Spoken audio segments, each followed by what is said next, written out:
Hey everyone, welcome to the Guam Women's Chamber of Commerce 2022 Legislative Forum for our Republican Party candidates.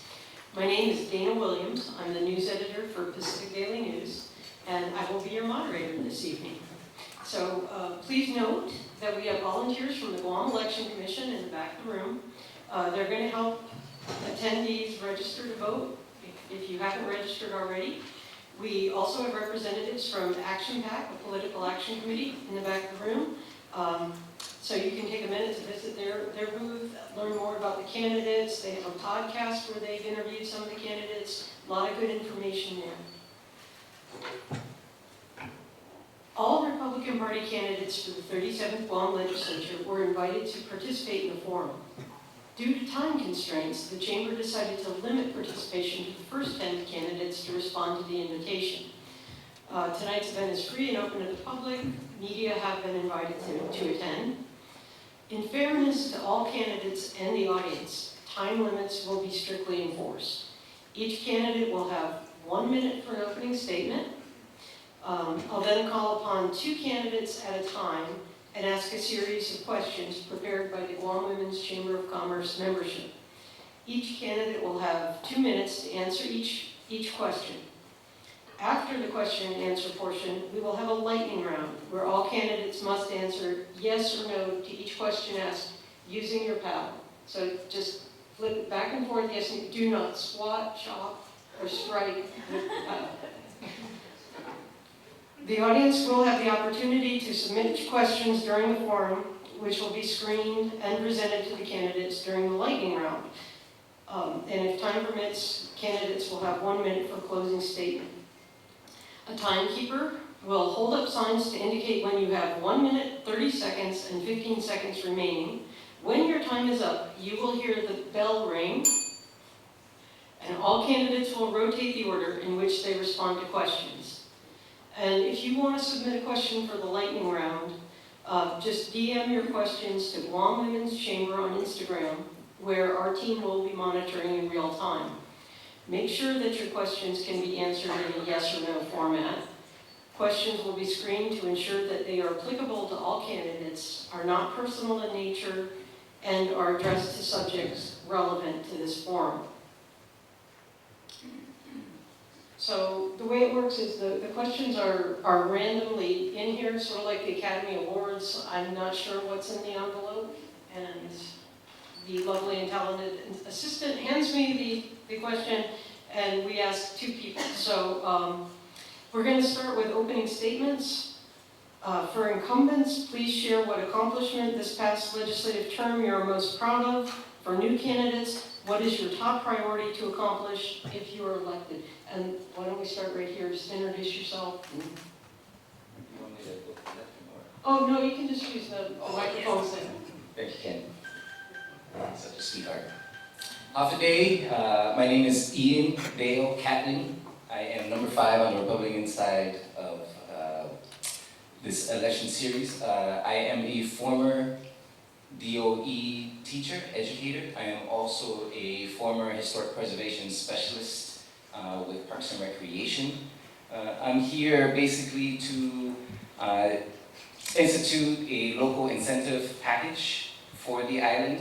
We used to have those packages back in the 60s, to encourage people to come to the island.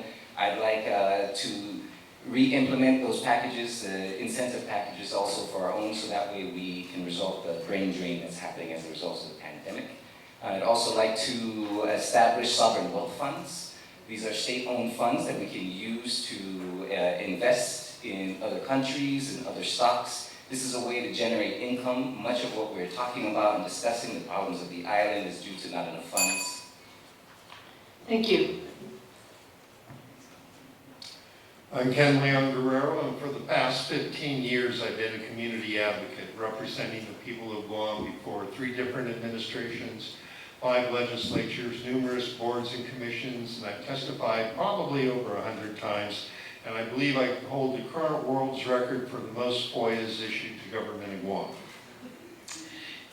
My goal in running for the legislature is to shift the balance of power away from career politicians back to the hands of the people by implementing and strengthening laws that give citizens the power to hold politicians and government officials accountable. And I'm not waiting till I get in. I'm doing a voter initiative drive right now, and that's one of the main initiatives. So I'm number 14 on the Republican side, and I hope to get your vote. Good day, everyone. Good evening. My name is Marianne Mata Silva Tyron. I am number 12 on the Republican side of the ballot. I had served in the Guam legislature, in the 31st Guam legislature, and I think at the time we did a lot of good work in helping build the economy and creating jobs for our people. My experience has also been as the Deputy Administrator of the Guam Economic Development Authority, where we were able to do a lot to establish new industries and create opportunities for our people. If I'm given the opportunity to serve in the 37th Guam legislature, I'd like to continue that good work and get people back into jobs here and create new industries and just establish a new and vibrant economy for Guam. Thank you. Afe, good evening. My name is Shirley Sam Mabini Young, and I am number 11 on the Republican side of the ballot. And I was a senator also. I'd served with Senator Mona Silva, as well as Senator Frank Bush Jr. And back in the 31st Guam legislature. And I'm very proud that when I was there, I developed the College and Career Readiness Act, which is very close to this institution, supporting career and technical education. And I was also the same one that wrote the law on international prison transfer, so I'm hoping that will continue working. I come from both public sector work experience and private sector. When I get back into the Senate with everybody's help here, I'd like to continue to work in workforce development, training, and education, and I'd also want to certainly work on some of our community-based challenges, affordable homes, strengthening our criminal, being strong against crime, and last but not least, but having a smarter and smaller government by working with our other branches. Thank you.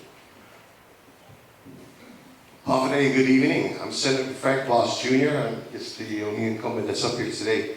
After about a 4-year hiatus from government service, I came back in the 36th Guam legislature because, like many of you, I was kind of getting frustrated and scared with how the pandemic was basically taking over our lives in our community.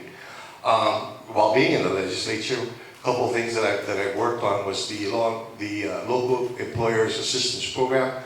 I helped to master that, to bring that together, to help our employers to get through the pandemic. I also helped with Guam Unique Merchandise and Arts, giving them some seed money so that we can help entrepreneurs. Last but not least, I'm a proud alumni of the Guam Community College. I'm glad to be here tonight. Just please remember me, Frank Bush Jr., number 1 on the Republican side of the ballot. Good evening, everybody. My name is Vince Borja. I'm number 3 on the Republican side of the ballot. I'm an Army veteran, a former business professor at the University of Guam. I don't know why I'm really nervous. I hold a master's degree in business and in leadership. I think one of the most important things for me, if I get elected to serve, is to really address the crime. Education is a big thing in my family. My wife is a school counselor in the public school system, so I listen to her cry and complain to me every day about how underfunded and how under-resourced the department is. And so those are one of the things that I would like to look at. And my name is Vince Borja, I'm number 3 on the Republican side. Thank you.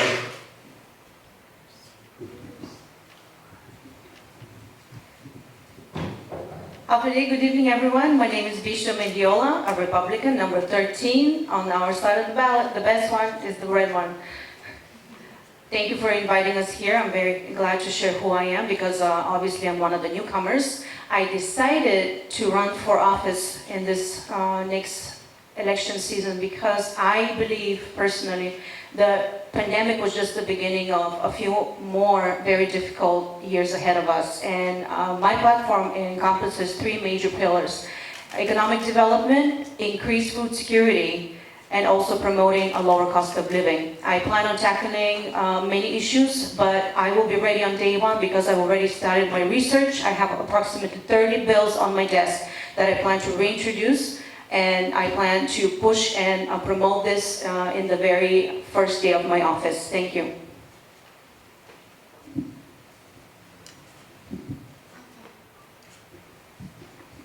Good evening, buenas, thank you very much. My name is Jesse Anderson Lujan. I'm number 7, the Republican side of the ballot. I served in 27th, 28th, and 29th Guam legislature. After that, of course, I did radio and TV, KUAM, Chamorro talk show, both radio and TV for 10 years. I ran the, most recently in 2018, I ran the Gutierrez Berdalio campaign, gubernatorial campaign. We didn't succeed, but immediately after that, I was a policy advisor for Senator Talina Nelson. And why am I running? Well, I tell you what, the reason why I'm running is the state of our tourism industry and the government's approach to rebuild it, the crime, the epidemic that's happening, the crystal meth epidemic that's happening on our island, and actions that need to be taken in regards to inflation that has hit each and every one of our pocketbooks. And the government should be doing a lot more to help our people to get through this inflation and this pandemic, which is really the crystal meth pandemic here on the island. Thank you very much. Thank you. Okay, we'll now begin with the open-ended questions. We've got the randomly selected question prepared by the Guam Women's Chamber of Commerce membership. And as a reminder, each candidate will have 2 minutes to answer each question. The first question goes to Frank Blas Jr. and Vincent Borja. And here's your question. Oh.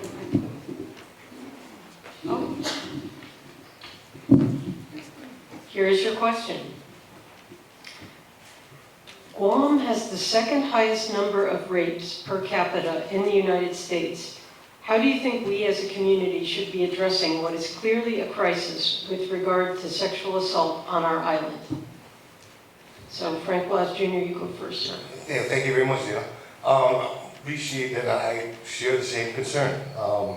That's not something that we should be proud of, but it's something that we need to be able to tackle. Almost every day you read in the newspaper about a sexual assault one way or another. I introduced legislation actually early on that would help to bolster the criminal sexual assault offenses that we have in our books. As a former law enforcement officer, and my daughter, and I got to give kudos to her, she was the lead prosecutor in many of the sexual assault cases that we've had over the last couple of years, and she expressed to me a number of the concerns that she had in being able to connect the criminal to the crime. And we needed to work to be able to put those things together.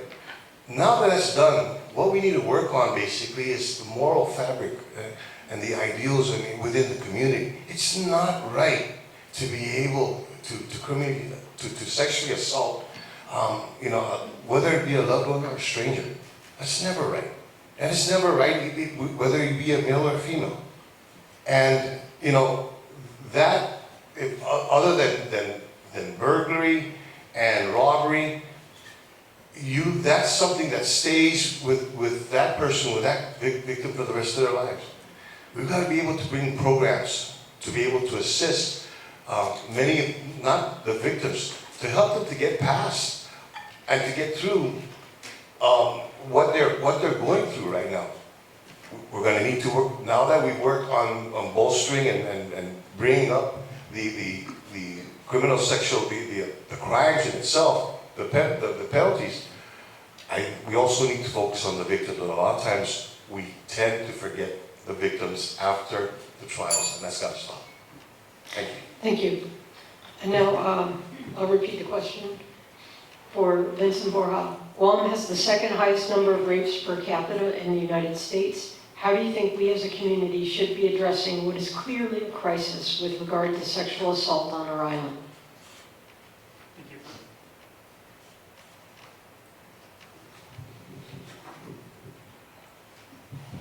Thank you for that question. I think one thing that we need to look at when we look at just a lot of the issues, whether it be rape, whether it be drugs, is we need to look at the mental health problem on Guam. When we look and look into how we can address the mental health problem, I think that we can address just we can address rape, we can address drugs, and definitely address a lot of the systemic and social problems in our society. But definitely, I echo the same sentiment as Senator Blas in regards to the penalties that we impose on those who commit the crime, because there is a lot that get arrested, and you see them in the blotter, and they get released and they're back in the streets or back in the same homes, and so that is how I think that we can address the rape in our community. Thank you. Oh, I forgot I was supposed to tell everybody, if somebody says something you like and you want to clap, or, you can. Not so much on the booing, but you can clap.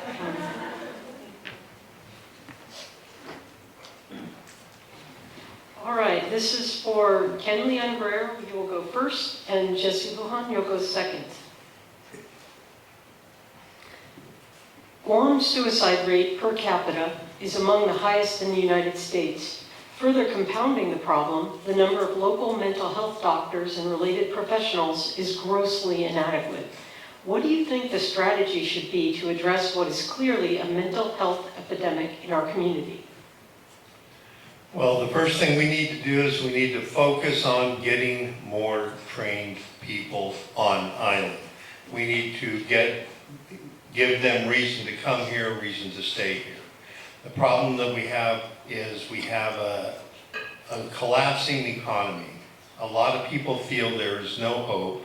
Then we had the pandemic come on. And so a lot of the people that suffered the most are the younger people, because the younger people didn't have assets, resources that they could fall back on. And they found themselves in desperate situations, living in cars, living out in the jungle. I mean, look at the homeless village we got out there in Two Lovers. It's mostly younger people. Our younger people are feeling the brunt of all the change, and we're going to go through a lot more change in this community before things start to slow down. And we don't have the resources to give them the help they need. So rather than spend $2.4 billion building a brand new building, I'd rather spend a large sum of that money bringing talented people here to bolster the live person-to-person contact we have to deliver the kind of help people need when they're in crisis. Thank you. And now I'll read it for Jesse Lujan. Guam's suicide rate per capita is among the highest in the United States. Further compounding the problem, the number of local mental health doctors and related professionals is grossly inadequate. What do you think the strategy should be to address what is clearly a mental health epidemic in our community?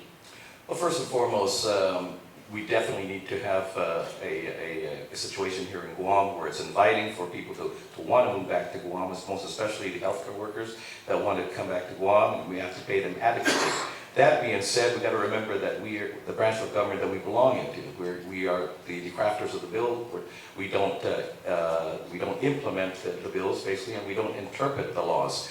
As the crafter of bills that become law, what we can do in regards to our branch of government is craft laws, basically, to make it more feasible for doctors and healthcare workers, especially in this case, mental health workers, to come to Guam and be it a QC program or something inviting for them to want to come to Guam. But the one thing that this legislative body can do is conduct oversights to these entities. In this case, we have a chairman of the health committee that can call in these health workers and say, what is the problem? We can only craft bills and give you the money for it to be able to implement that, but we cannot execute those laws, and we cannot interpret those laws. Those are different branches of government. So what this branch of government, the legislative branch of government, does is not only craft the bills that become law, we also have the power of oversight to be able to bring these people in here and say, what is going on? What the heck is going on? What else can we do to make sure that what we have crafted is what is implemented by the implementers, which is the executive branch, and also, again, if it does go further than that, the interpreters of the law, which is the judicial branch, that is where it comes in. But again, as lawmakers, that's all we can do is that craft the laws to help them, entice them to come, and then have the oversight over these agencies to make sure that what we have put together in law is undertaken. Thank you, sir. Our next question is for Sam Mabini and Bistra Mendiola. Sam Mabini will go first. What does the term sustainability mean to you, and what would you do to make Guam's economy more sustainable?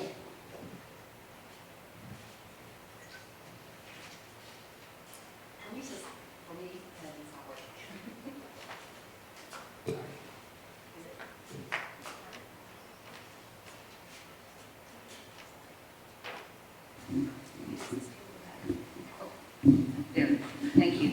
Okay, sustainability to me covers multiple areas.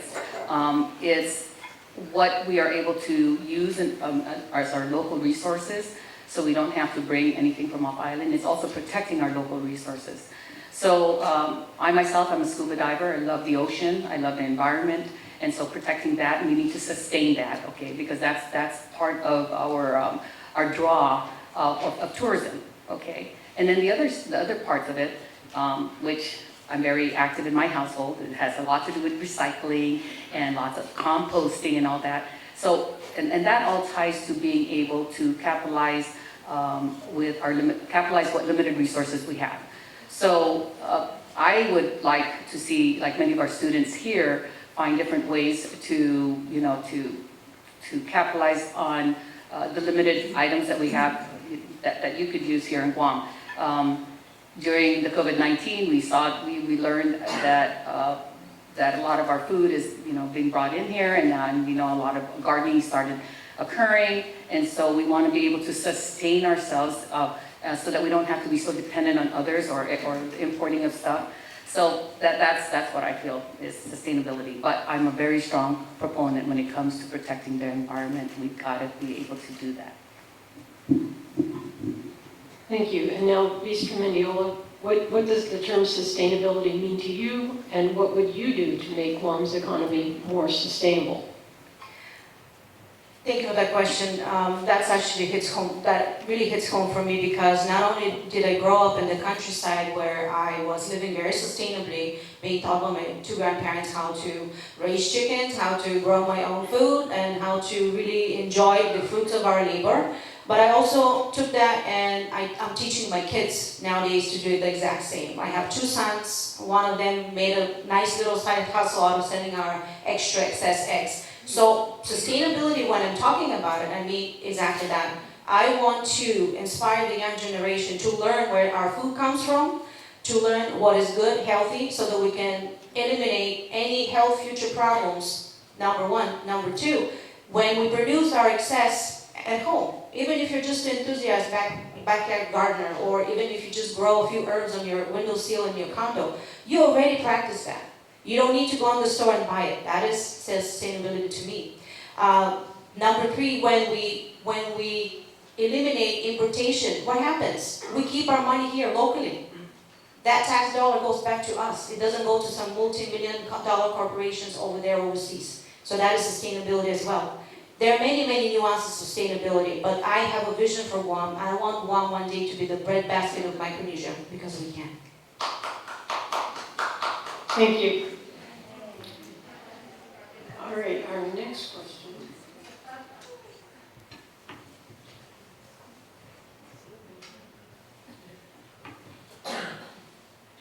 All right, our next question is for Mana Silva and Ian Catlin. Mana will go first. Access to affordable health insurance is a huge challenge for a large cross-section of our population, from small business owners to nonprofits and all of their employees. What can you do as a legislator to improve access to affordable health care for those who don't qualify for Medicaid or employer-subsidized health plans? You know, there's a lot of conversation about universal health care, and it's something that I definitely would support. But you know, that cost is carried on, and it's not that it's free for everybody. Somebody will eventually pay for it. So it's definitely a concept that is doable and is something that I'm willing to explore. But you know, my idea of affordable health care, and I heard Sam talk about this afternoon on KUAM, it's an important thing that we need to explore and actually promote in our community is better health care and health activities.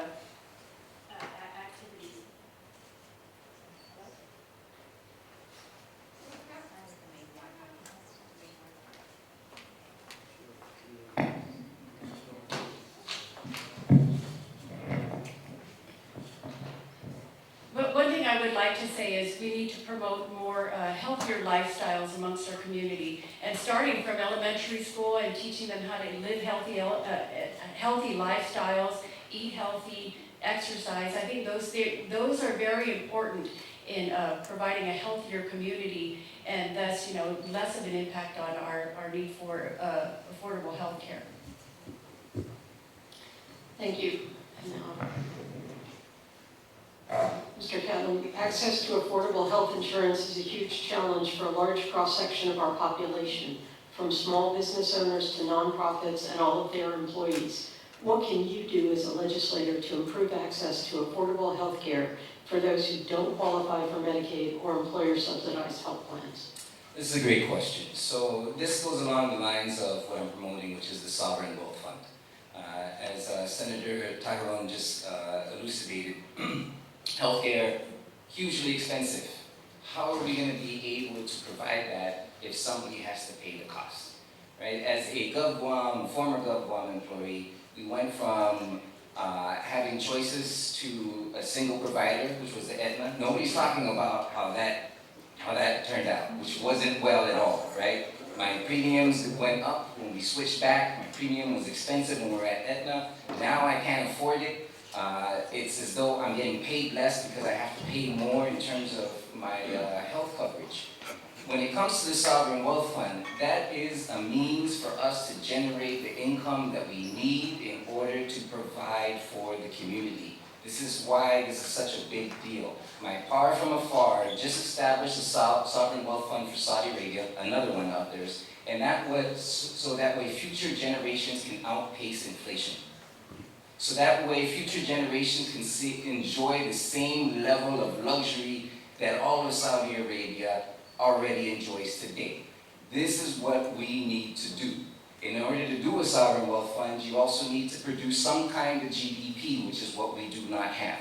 Our funding sources are from tourism, which is no longer really in existence. We're only at 10% of what our tourism used to be. And it is with federal assistance. Neither of those are cutting it. Federal assistance, when it comes to grants, you can ask for $100 and they'll give you 60. What are you supposed to do with that? When it comes to tourism, that's all based on the affluence of other people from other countries coming down over here. How are we going to establish that for ourselves? Is through a sovereign wealth fund. Thank you. Thank you, sir. Okay, our next question is for, Vincent Borja and Frank Blas Jr. We're going to switch now, and Mr. Borja will go first. The 2017 Guam Economic Census reported that the percentage of women-owned businesses on the island ranges between 9% to 22%, depending on the industry. Recent national data shows that women-owned businesses are growing at double the rate of businesses overall. However, women-owned businesses still earn only 30 cents on the dollar and are far less likely to apply for and receive loans and equity investments. What are some ideas you have to improve access to resources and capital for women in business?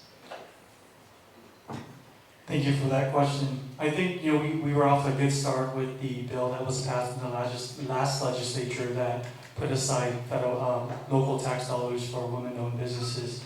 But I think now we look at how I mean, just businesses in general, how we can foster that growth and how we can create an easier entry for women to get into business. And we can start at the university, just like how I work with the Women's Chamber and the work that they do in the community and take that into the high schools and then take that into the community college and the university. Because that's where the talent is and that's where our future entrepreneurs are going to come from. And definitely work with the women organizations and help them get into the places, again, like I said, like the schools, start at the elementary school, into the high schools and into the colleges and start growing those minds. And I think that's something that we can do as leaders. Thank you. Thank you. And now, Frank Blas Jr. The 2017 Guam Economic Census reported that the percentage of women-owned businesses on the island ranges between 9% to 22%, depending on the industry. Recent national data shows that women-owned businesses are growing at double the rate of businesses overall. However, women-owned businesses still earn only 30 cents on the dollar and are far less likely to apply for and receive loans or equity investments. What are some ideas you have to improve access to resources and capital for women in business? Thank you for the question. And when you were saying that, what came to my mind is many years ago when I was in law enforcement, I used to run the drug enforcement team on Guam in the Guam Police Department. We used to have what's called a raid team. And in our raid team, we had the breacher. The breacher was the first person at the door whose responsibility was to get us through that door safely. My breacher, back when I was in the police department, was a woman. Okay? It was a lady. She manned the shotgun. It took her 5 seconds to be able to get through the door. The reason why I bring that story up is because traditionally, in law enforcement, as it was in business, okay, a lot of times it was the man's job to be able to do these things. And I appreciate that in 2017 that we started to take note of women in businesses. And I bet you if you were to take that same survey today, it's probably going to be even a little bit more. What we've got to do is basically go back and look at the legislation, look at the laws that we've got, and look at where a lot of times it's masculine-centered, okay? And maybe remove that nomenclature of the use of men and that thought process that men can do this.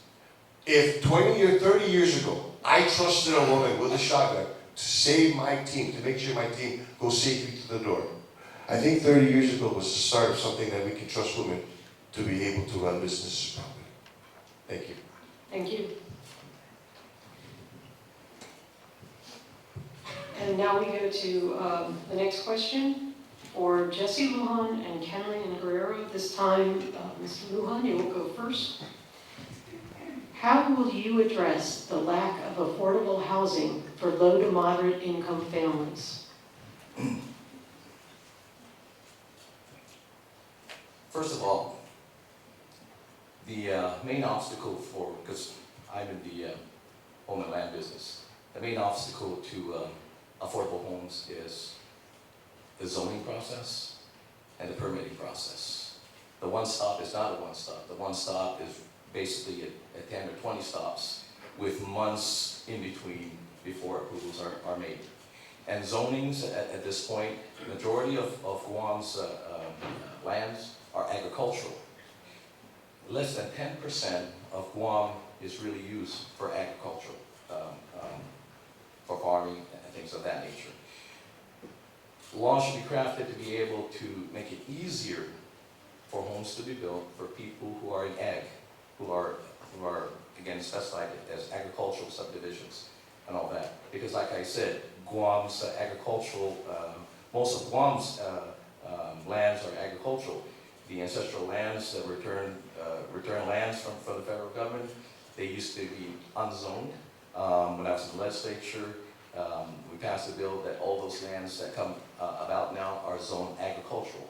So again, the main obstacle for people to come to want to build affordable housing is zoning, and again the permitting process. It is hideous. It is one that turns investors off in regards to affordable housing, and the unaffordability and the cost of just the zoning and the permitting process is enormous.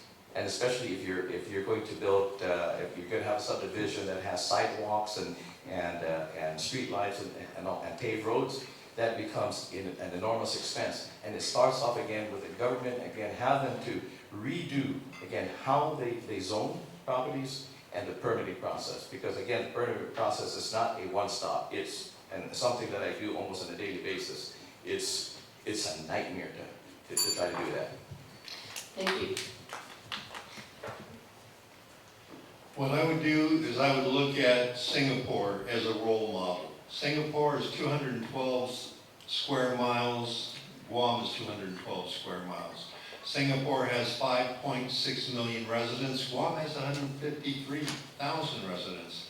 93% of the residents of Singapore own their home or have an equity interest in the home, because the government of Singapore made it a priority that the people of their community would be able to afford and live in a home. So they put together a program that I would like to bring over here to Guam, where we could use the borrowing power of government of Guam to build Singapore-style residences.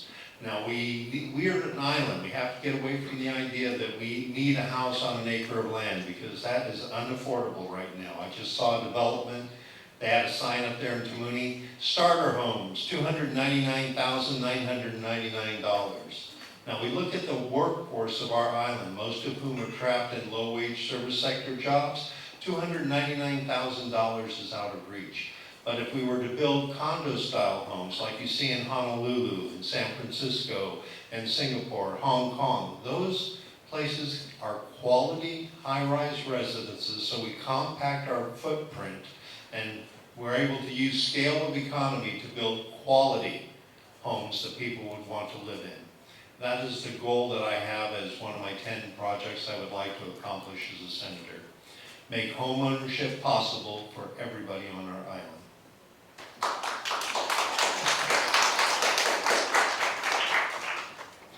Thank you. Our next question is for Bistro Mendiola and Sam Mabini. Ms. Mendiola, you go first.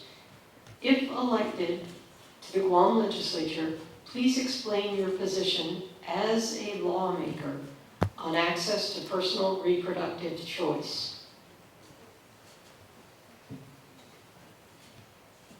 Again, we need to distinguish personal opinion and as a lawmaker. Those are very different. Someone who is in legislature needs to listen to both sides. What I like to do is go right in the middle, because we cannot go to the extreme, neither to the left nor to the right. We have to accommodate both sides. And sadly, recently I've been noticing how more and more advocacy has been pushed on our population to pull us either to the far left or to the far right extreme opinion. As a legislator, I must look at both and come in the middle and craft a legislation that is going to help both sides and not be preferential to one or the other. That's fair. And that is good lawmaking right there. On a personal note, that would be a completely different story. I think it's already obvious when I mentioned that I have children. That should tell you that I made the choice to choose life. On the other note though, look at the latest news. The crime blotter is crazy. Sexual violence against women and children, not on my watch. I will not be the person to sign into law a bill that will punish a young girl that didn't have the choice to get pregnant. And I think that's fair too, because we cannot do injustice good with promoting more injustice. No 9 months of punishment for people who did not choose to get pregnant. Let's make sure that we educate our youth. Their responsibility is in their hands. Someone just recently sent me a meme, consent to eating donuts doesn't mean that you don't have consent to eat the calories, correct? So we need to be very, very smart what we're doing as young people. And we us as parents, we need to make sure that we lead you towards a responsible usage of your right. Thank you. And now Sam Mabini. If elected to the Guam legislature, please explain your position as a lawmaker on access to personal reproductive choice. Anybody who knows me will know that education, training is paramount in anything. And access to personal reproductive choice is not just a woman's decision, it's also a man's decision as well. And I think we need to do a lot more when it comes to educating our community, young and old, about our options.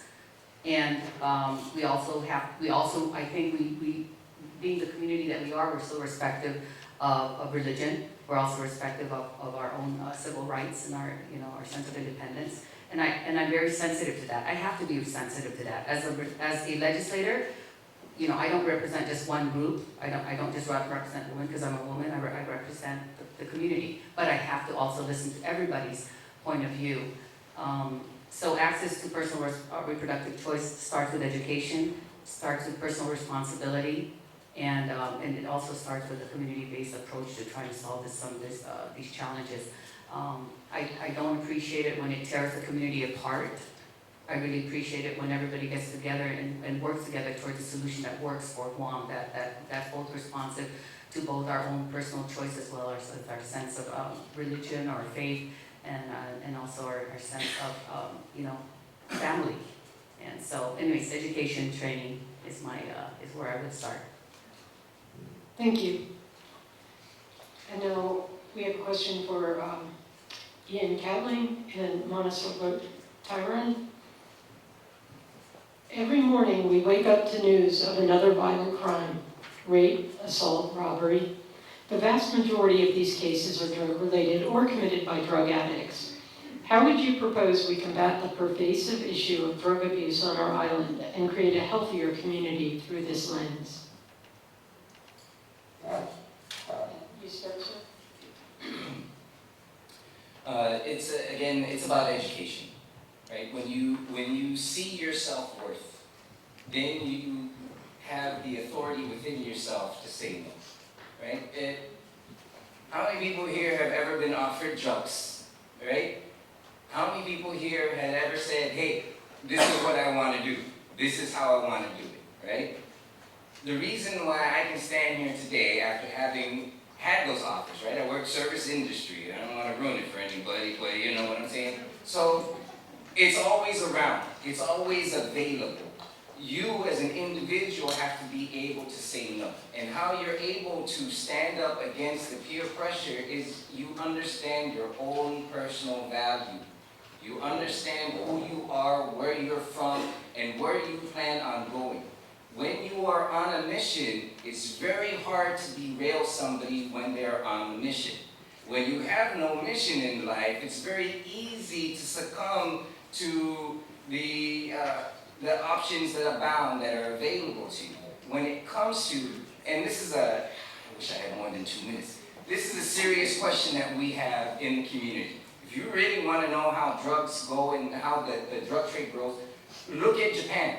Look at how they did their stuff, right? First it was the Yakuza, which means that they institutionalized the underground market for a lot of illicit trades and dealings. When you do that, you have somebody you can talk to if things go wrong. When you break that all up, which they did now, because now they've instituted their own version of RICO laws, now you don't know where it's coming from. Now you don't know the quality of what's going on. When it was in the 1990s and it was a war on drugs, it was 700 a gram. The quality of, I'm not even trying to promote this, but the quality of the ice that was available then in the 90s is not the same as you're getting at $50 a plate today. Thank you. The amount of drugs that is circulating in our community is staggering, and I hear from my husband who works in the Guam Customs and Quarantine that the problem is because it's getting through the borders. And if you look at the problem with Customs and Quarantine is they're hugely understaffed, and they are so short that it's almost impossible for them to catch every ounce that's coming in. The Guam Police Department is also largely understaffed and could use additional manpower to go out into the streets and fight the drug addicts and the crime that's out there. So that's a real issue that we need to address, is to fund adequately our law enforcement agencies, not just Customs, but also the Guam Police Department, as well as the other law enforcement agencies. But the underlying thing is that there's a huge mental health issue that needs to be addressed, and there's a reason why people are resorting to drugs as a means to cope with whatever it is that they're dealing with. So we need to bolster our mental health capacity and capabilities to reach every individual who looks for drugs as a means to cope. The other thing that I have to consider too is education in the schools. Back in the day when I was a young girl, I remember there was a lot of advertising and education that was going on. This is your brain on drugs. You'll remember those commercials. You don't see a lot of that anymore. So there really needs to be an outreach to our younger generation on the impacts of drug use and really re-educate them. Unfortunately, these kids are learning firsthand. A lot of their family members are involved in drugs, and they're just growing up in that system, and hopefully they don't just fall right back into that crack, but it really has to go back to the education as well. Thank you. Okay, we're going to continue with another round of open-ended questions. And we will go back to Frank Blas Jr. and Vincent Borja. Starting with Frank Blas Jr., it is a proven fact that when you improve the lives of women, the entire community improves both economically and socially. What will you do to improve and empower the lives of young women in Guam? Thank you for that question. I come from a house with 4 daughters, 14 grandchildren, 2 great-grandchildren, and primarily females. Okay? And so I get that question every day. Papa, what are you going to do to help me? And I tell you, it goes back to the story that I told you, what happened many years ago in my drug enforcement days. And my reliance and my faith, my confidence in my female agent is we've got to build and help to build a community and society where we got to recognize that everybody's got worth, everybody's got value. Okay, you know, to a blind person, okay, the person that's talking to them, the person that's helping them, it doesn't matter to them whether it's male or female. All they want is to get the help.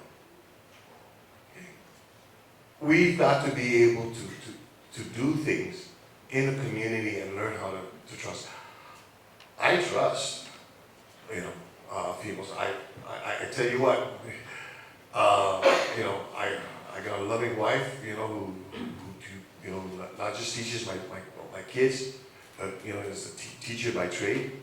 You know, my mother has helped to raise me, and I thank her for the values. So there are many assets, you know, for women.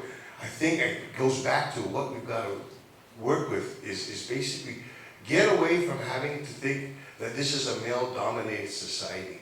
This is a human-dominated society. This is a being-dominated society. And if we can bring programs and help so that women don't have to feel that they have a chip, they need to be able to prove their point. They've proven their point, gentlemen. Okay? We as gentlemen have got to be able to put that aside. Okay? And legislatively, I tell you what, we can't legislate morality, and that's where it's got to start. Thank you. And Mr. Borja? So for me, it's the opposite. In all my siblings, there's 7 of us. We're all boys. We have 1 stepsister. And then from there, I only had my grandmother as my only mother, female figure in my home. I graduated, joined the military, and went into an all-male unit where it was just all guys. So when I left the military, growing up around brothers and really just having my grandmother, who was a war survivor, who really taught me discipline, I was very naughty, and so going into the military, I was very good there because she was very hard on me. But I also just always thought that because me being the oldest one and then all my brothers, we did all the work, that it never really mattered whether you were male or female, because we had to cook rice, we had to do laundry. I mean, at 13, I was the oldest, so I always had to cook meals for my brothers. So I never really understood that difference. And so it helped me when I went into the military and being in combat and working with our first female medic and just giving her the same respect, that it didn't matter what your gender was or whether you were male or female, what your rank was either. and to respect that we all had a share in accomplishing the mission. And then getting out of the military and going into corporate and becoming a teacher is really recognizing that everybody brings something special to the table.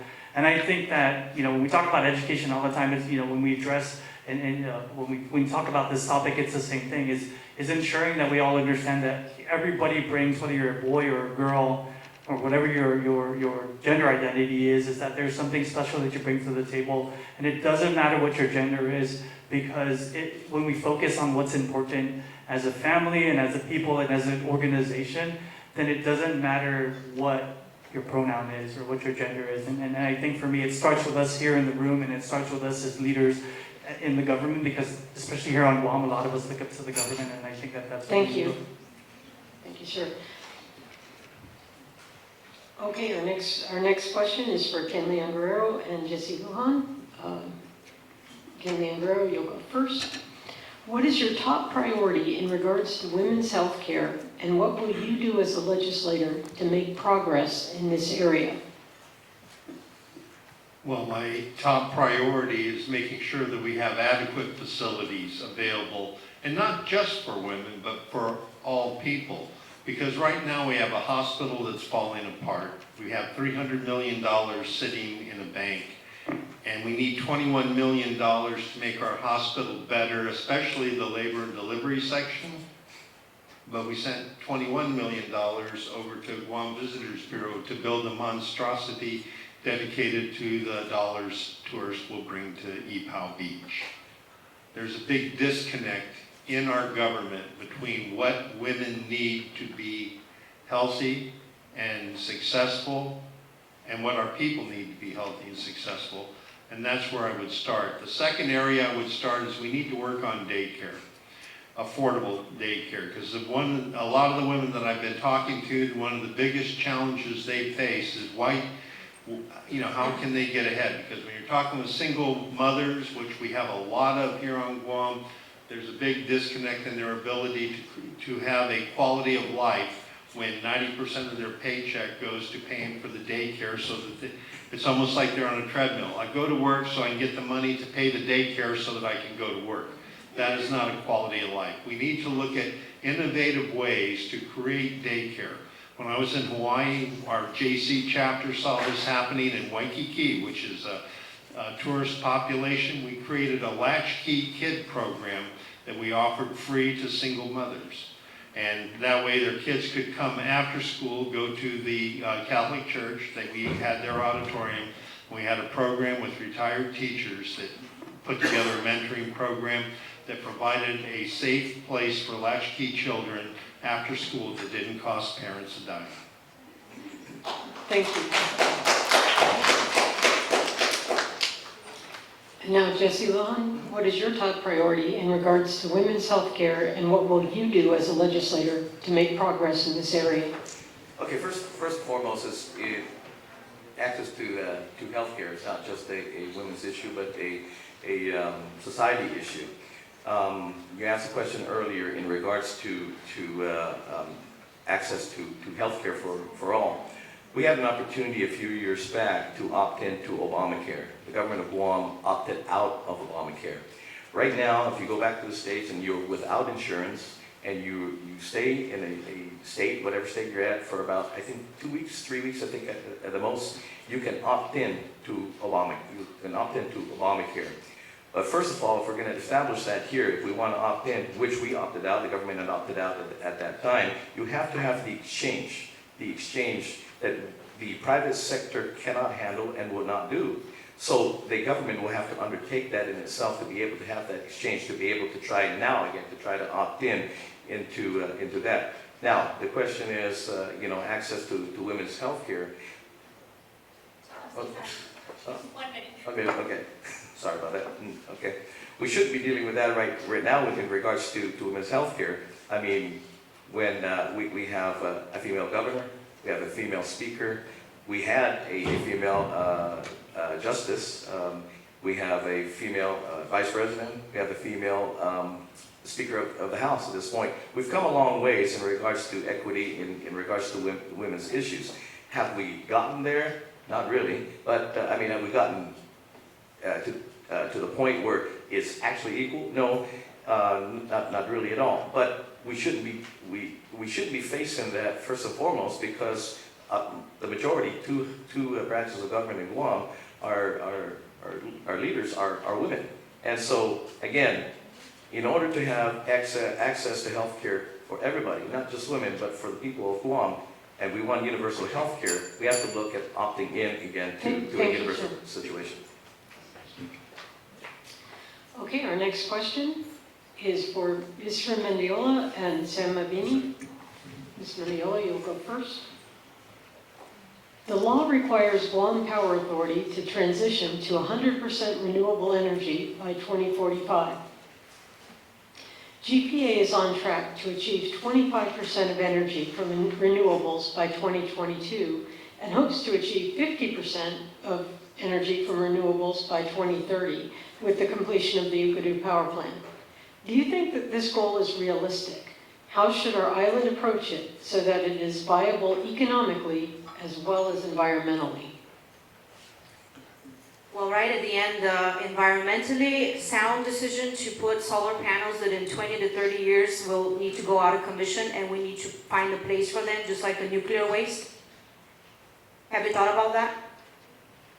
I'm a little bit right on the fence on the issue of solar panels, because we have California, the first state to adopt full solar panel, low emission. Now they're dealing with that problem. Are we ready for that in 20, 30 years? Are we ready to go and bury this baby that was so nice and cool and sexy 20, 30 years ago?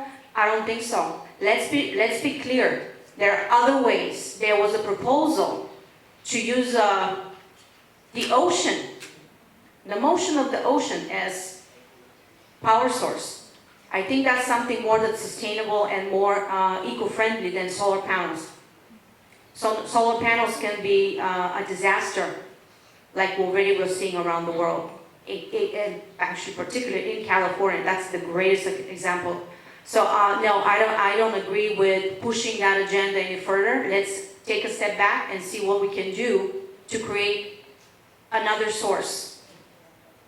Because while we think that we're solving a problem, we're actually going to create another problem to debate in 20 to 30 years, just like that.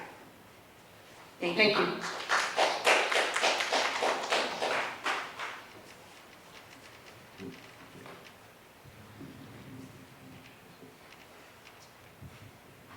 I think it's very noble that we, as an island, will use nature to be able to sustain us. I think that's very honorable. Is it practical? Lisa had pointed out the same concerns that I think many of us, I mean, the used solar panels, or even the batteries, for the most part, the cost of maintaining those batteries. I mean, granted, technology will change. Maybe 10 years from now, we won't have this discussion. But as we stand today, it is a concern of mine. I know that one of the challenges that they're having in, I think, either California or Arizona is because they have a lot of electric cars. That's actually sucking a lot of that energy. Have we done any of those forecasting for moving towards, let's say more electric cars or whatnot? So what I would like to see is more, are the other alternatives. Outside of the solar, there's what Lisa had mentioned, and I remember studying this back in 2010, and what she was mentioning is what they call wave technology.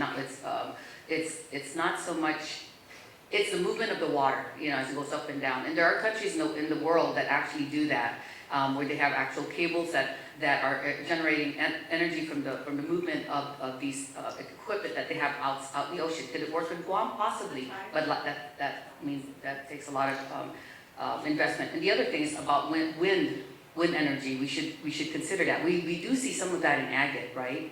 And of course, there's other things, and I know it's debatable that it has a lot to do with our trash. I mean, is there something that we could do when it comes to burning? I know I'm not an expert in that, but that's something that we should consider. So we need to find some balance beyond just solar energy. Thank you very much.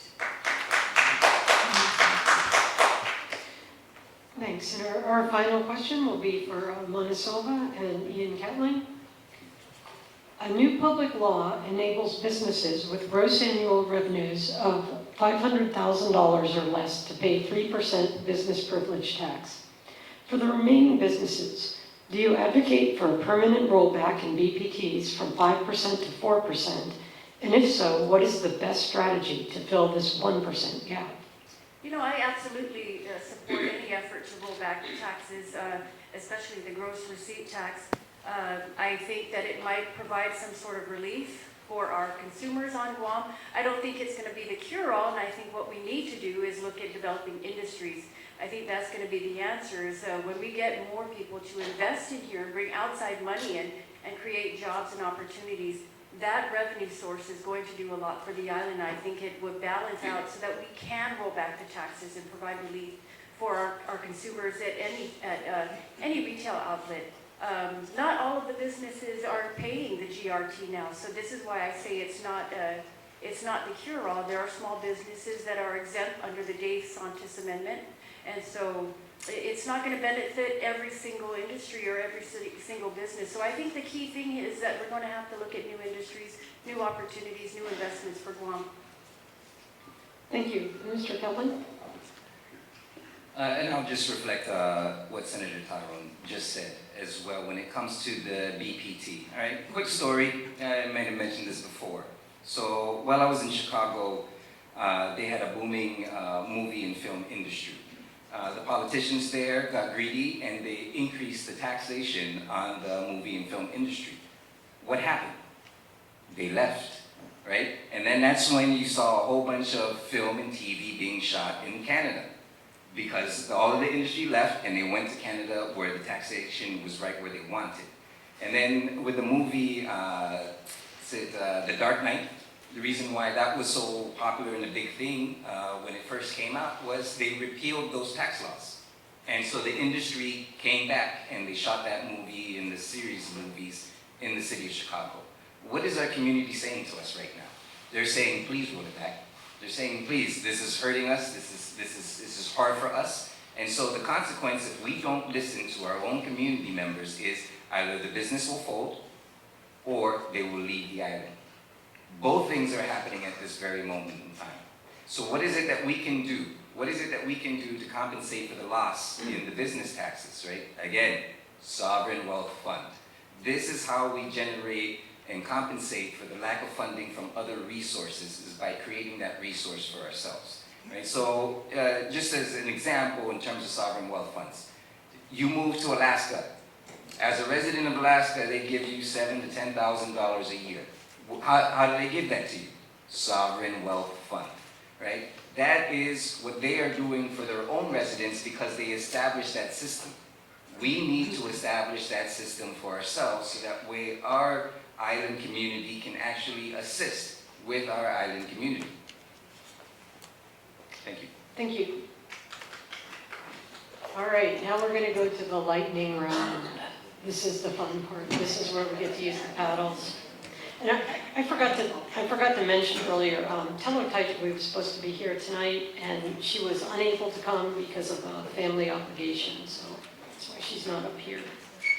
All right, so here's how the lightning round goes. Paddles to the ready, and I'm going to ask you all a series of questions, and you got to answer yes or no. Just turn your paddle, use the paddles provided, and again, no swatting, chopping, or striking with the paddles. All right, here we go. Do you think the government should take away the ability for a woman to choose her reproductive pathway?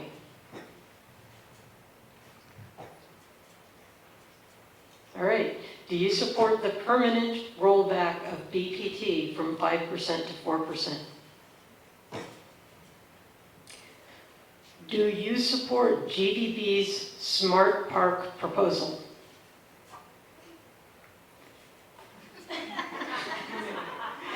How would you vote on Bill 291, the Heartbeat Act?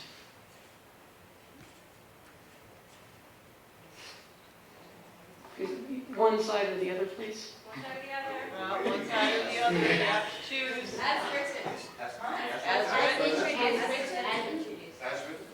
written. As written. Do you support the construction of a new hospital in Manila?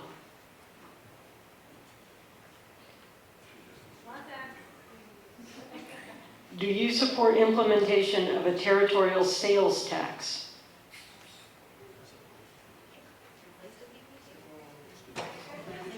Do you support implementation of an internet sales tax? Do you support Trump?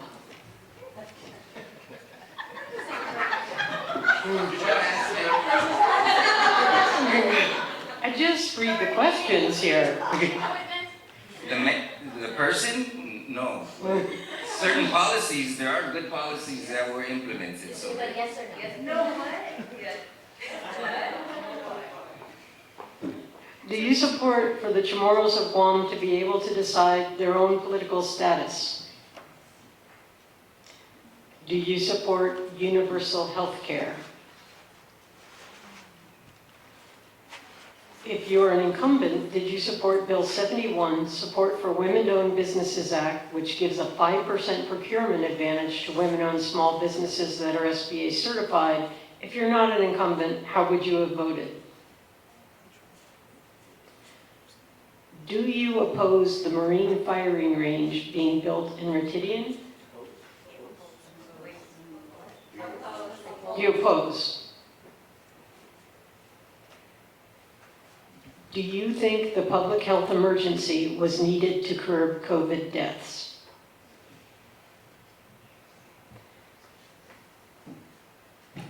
Okay, and that concludes our lightning round. That was pretty cool. All right, everybody's going to have 1 minute each for a closing statement. Oh, wait a minute. I think we have another question. Okay, no, we're going to go to closing statement.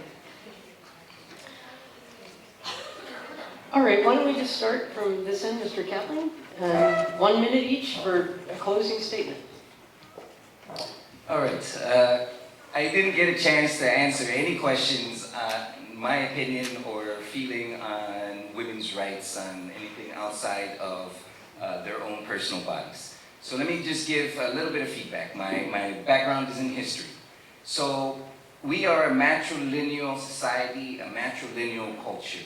It is not uncommon in the world, but it is definitely rare to see, right? It does happen, but it's very rare. In the 1950s, we instituted, 1960 was the institution of the Organic Act, just something to keep in mind. The Organic Act allowed for the sale and purchase of private property. Prior to then, it was the women that owned the property. The women were the ones that handed down. So just to think, if you are a local family and you've ever had any land issues, why is that? That's because, all right. Sorry, sir. Mr. Langreo. In closing, I would like to encourage all the young people to get out there, vote, make sure all their friends vote. Over the past couple of elections, I've been doing a little statistical work, and the 45 and under group is 60% of the voters, and the 46 and up group is 40% of the voters. Yet in election after election, 32% to 34% of those 45 and under vote, and 68 to 72% of those 46 and over vote. And that's why people with gray hair and Social Security eligibility are running this island instead of the young people. So if the young people want to make things happen, you need to register, vote, and make sure all of your friends vote as well. Again, I'm Marianne Monasilva Tyron. I'm number 12 on the Republican side. And I want to express that I'm really in support of the Women's Chamber. I saw what you guys did when you did your recent summit. And I thought that was a beautiful thing because in the last couple of years, although it was a downtime for us because of the pandemic, we saw a lot of insurgence of businesses and a lot of interest in entrepreneurship. And our younger people, they're so resourceful. They take their little crafts and they're able to establish a local business out of their homes, out of their garages. I would like to work with you, if I'm able to work in the 37th Guam legislature, to explore even further opportunities and take those business opportunities off island. When I was at GITA, it was just a short time, but we were able to take our products, our local Guam products off and to showcase them in China, in Hong Kong, and there was a huge interest. And if we talk about sustainability, that's going to be a key driving force in establishing sustainability, is taking our local products here and selling them off island and going beyond just our Guam borders. So thank you so much for tonight. It's been such a pleasure being here. Thank you for hosting this event. I am not a career politician. I love to do research. Before COVID-19, I was working at University of Alabama, doing a lot of research and trying to see what our school's doing to really match what are the job demands.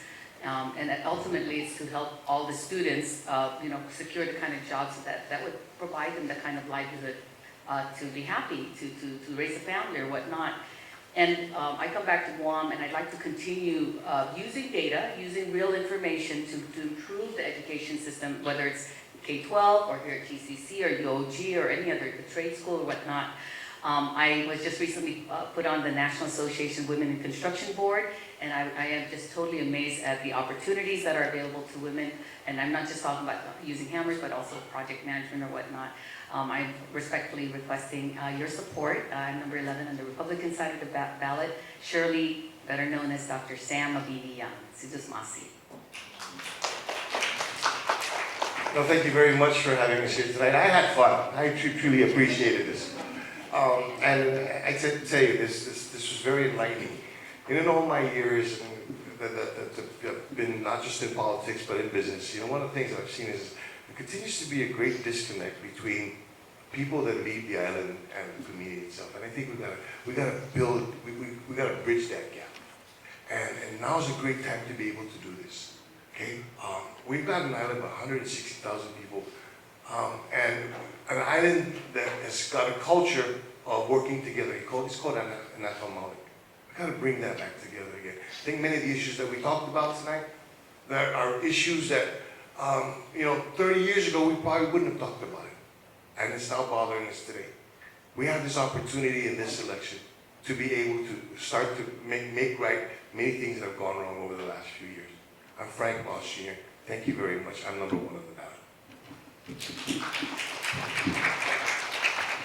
Thank you to the Women's Chamber for hosting this event, and thank you for everybody that is here today. 20 years ago when I lost my father to drugs, I never thought I'd be sitting here in front of a bunch of people I don't know trying to convince you to give me your vote. But 20 years ago, I had to make a decision whether I was going to join the military or stay home and help my grandmother raise my brothers, and I joined the military. But now today, we have 2 kids at home. We have a daughter and we have a son. I'm here because I want to ensure that there's opportunity for our daughter and our son. I want to ensure that there's good health care for our daughter and our son. And I'm here today because I think that we can do better for our daughter and our son and everybody else's daughter and son so that they can stay on Guam and live on Guam. We know many people, friends and family, who have left Guam over the last year. And so I'm here today to ask you to support me. My name is Vince Borja, I'm number 3 on the Republican side, so that we can create a Guam that our children can live and grow up in and make Guam their home. Because if we don't do that, my time is up.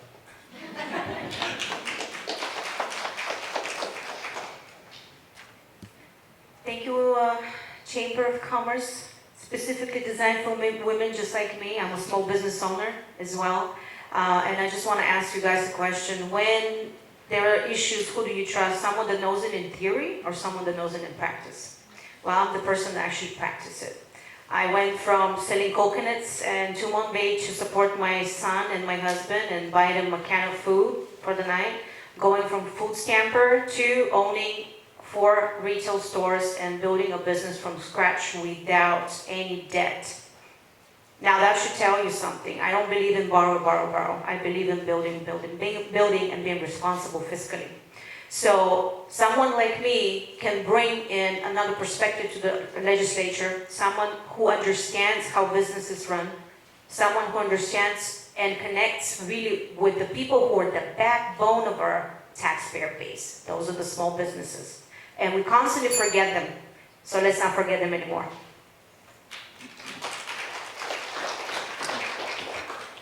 Thank you very much. Thank you to the Women's Chamber for providing us here this evening. It was great questions and love the audience. You know, we face many challenges here in Guam, but again, if we act as one and come together and set aside the politics of the past, we can not only survive, but we can thrive. You know, there's only a very few here on our island that are genuinely doing well. Most of us are struggling. And the only way that we can come together, the only way that we can thrive is that we come together as one. In the past, when I served in the 27th, 28th, 29th Guam legislature, I worked both sides of the aisle.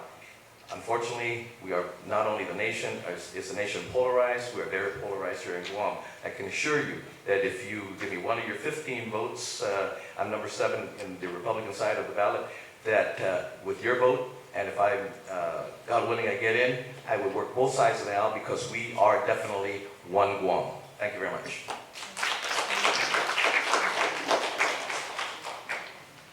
So this is the conclusion of our program for the evening, and I will just go off script for a minute and to reiterate what Mr. Van Guerrero said. It's very important to get out there and vote. You know, if you care about, the 37th Guam legislature, they're going to create laws that we're all going to have to follow. They're going to create the penalties when we don't follow the laws.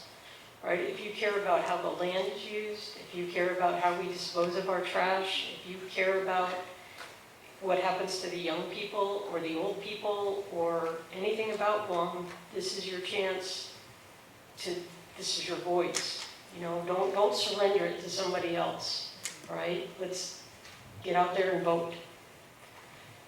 So we hope you found this educational. As you decide how to cast your votes in the upcoming election on November 8th, early voting starts October 11th and goes through November 3rd, Tuesday through Friday, from 9 a.m. to 6 p.m. at the Westin. The voter registration closes October 24th, but for those of you here tonight, you can register in the back room with the Guam Election Commission.